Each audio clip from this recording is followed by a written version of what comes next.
the corporate healthcare system. The people who provide you with amazing facilities, premium equipments, a 5-star experience, and a bill for consultation and treatment that will make you think how Beta's wedding budget became a lifelong EMI for hospital bills. But seriously, many corporate hospitals and practitioners create an atmosphere of anxiety by overstating the need of frequent checkups and treatments, by running emotional advertisements and FOMO-driven tactics, even when it's actually not required, but it's all done to maximize profits. This is achieved through various unethical practices such as prescribing excessive tests or recommending unnecessary procedures, which can lead to inflated bills for patients. And there's a lot more going on that the public is just not aware of.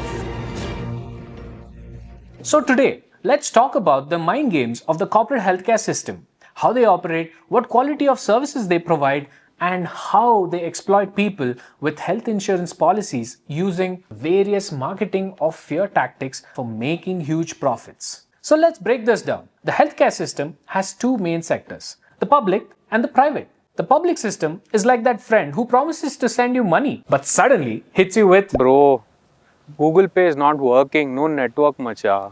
What to do? Who doesn't have that friend, right? Meanwhile, the private system is like that overly motivating boss. Smiling, supportive, secretly squeezing out every last drop of your sanity. But seriously, in the end, both are playing a game of chess and we're just the pawns being moved around. Because the public sector struggles with underfunding, having overcrowded wards, doctors working 48-hour shifts, and sometimes having equipments older than Amitabh Bachchan's career. And seriously, in fact, as per the Ministry of Health's 2023 report, India spends just about 1.9% of its GDP on healthcare, one of the lowest among major economies. Due to this problem, people prefer getting quicker and better treatments, which is why they go to the private hospitals. But private sector hospitals promise you world-class facilities, often operating on a business-first model and turning healthcare into a profit-driven marketplace. Need a minor procedure? They might suggest additional unnecessary tests. A routine delivery? You could end up with a recommendation for a C-section, even when it's actually not required.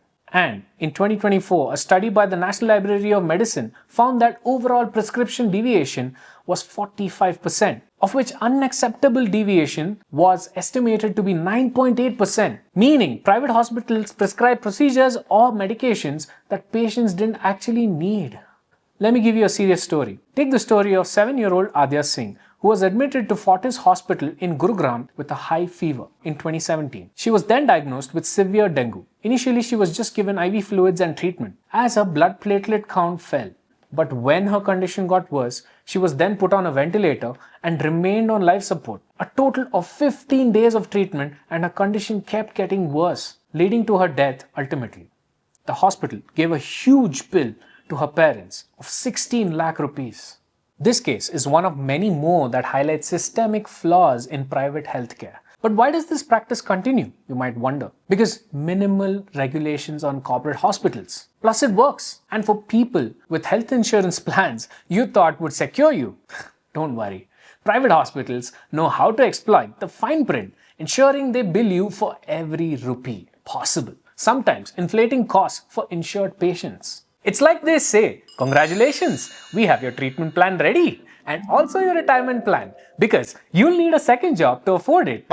Now you might think, but private hospitals are supposed to provide you quality inpatient care, and they do.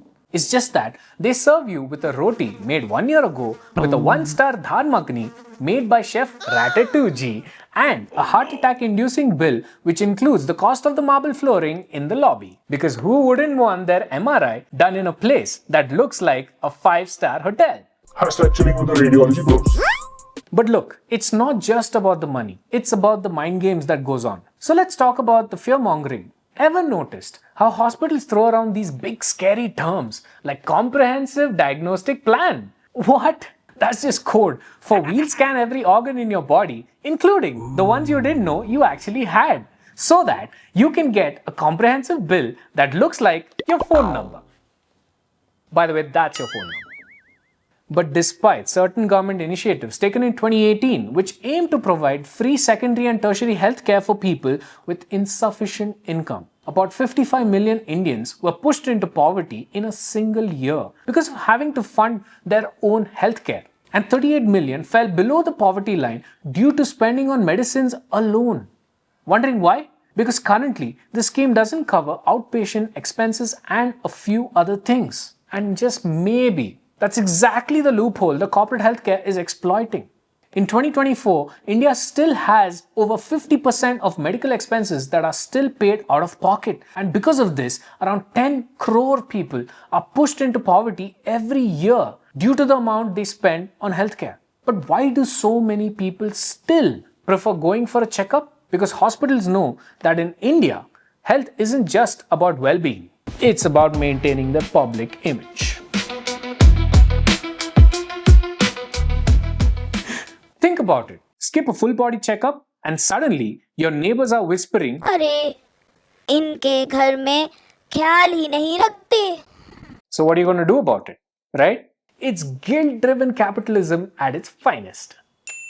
Now let's talk about health insurance policies. You know, those magical promises in shiny brochures. The catch? They're like bad Bollywood contracts. Plenty of hidden clauses. Major illnesses? Barely covered.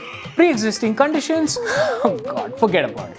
It's not gonna happen. And if your blood pressure shot up because of traffic stress, sorry bro, that's not covered either. The insurance companies are essentially playing a high-stakes game of spot the loophole. According to a survey, nearly 43% of claims are delayed or rejected due to fine print conditions. And guess who's losing? Everyone, except them. Because every denied claim is money saved for their next office Diwali party. And of course, let's not forget about the marketing these hospital companies do. It's basically scare tactics on steroids. With ads like headache, might be a tumor, cough, could be fatal. And just like that, you're booking their premium checkup package faster than you can say, What's the consultation fee? honestly, they're not selling healthcare. They're selling anxiety sprinkled with a bit of FOMO seasoning and a main course of massive bills. That's right. Because private hospitals spend millions on ads that don't just inform you about their services. They straight up try to emotionally scare you into booking that unnecessary full body checkup. From glossy billboards to advertisements where a single sneeze spirals into a melodramatic montage of hospital beds and crying families, they've turned health into a fear-fueled shopping spree. You might be wondering, but why? Because in India, where public healthcare is still underfunded, in comparison, private hospitals operate like luxury malls, filling the gap with that promise of premium care. And just like a mall, the goal isn't to just serve you, it's to upsell you.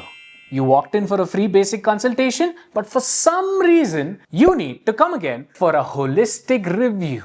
And congrats! You're now the proud owner of a detailed health report and an invoice that reads like the GDP of a small nation. So how can we begin to resolve the mind games that these corporate hospital companies use on us? What's the solution? Well, I'm no expert, but on the top of my head, I would say we need better regulations, more transparency, a standard maximum price cap for all hospitals on treatments, procedures, prescriptions, and consultations. A fixed price on all pharmaceutical medicines irrespective of where it's distributed. And that has to be implemented right throughout the country so that the average person can easily afford it, whether they live in rural or urban areas. It doesn't matter. Also, there has to be stronger legal consequences and actions in place so that the private entities can't exploit people like they did to this family. We also need to demand more simplicity and accountability from insurers because health is a basic right, not a luxury. We need to bridge the gap between what we pay for and the care we get in return. As citizens, we can push for policies that can make healthcare accessible without the need to sell a kidney, ironically, for medical bills. And remember, your health is not just a business transaction, it's your right. So next time you watch a hospital's ad, take a deep breath, calm yourself, and remember, you control your mind and not their marketing team. Thank you so much for watching. Stay healthy, and remember, in the healthcare system, prevention isn't just better than cure. It's also cheaper and faster.